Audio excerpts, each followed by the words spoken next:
పిల్లలు ఇంటికి వస్తున్నారు అంటే ఎంత ఆనందం అండి. నాకు ఓపిక లేకపోయినా కానీ వాళ్ళకి ఇష్టమైనవే చేయాలని చెప్పి ప్రిపేర్ అవుతాను.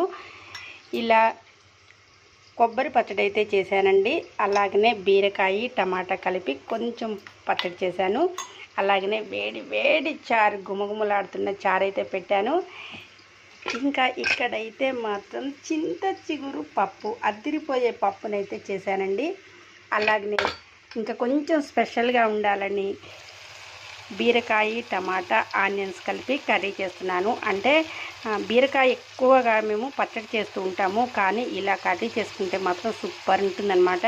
ఇది మా పెద్దలుడికి బాగా ఇష్టం, అందుకోసం తను ఇవాడు వస్తున్నాడు అని చెప్పి నేనైతే ఈ కూరని ఇలా ప్లాన్ చేశానండి. చక్కటి వంటలు, పిల్లలు వస్తున్నారు అంటే మాత్రం చక్కగా వాళ్ళకి ఇష్టమైనవన్నీ వండి పెట్టడం అయితే నాకు చాలా ఇష్టం అండి. అతిథులకు కూడా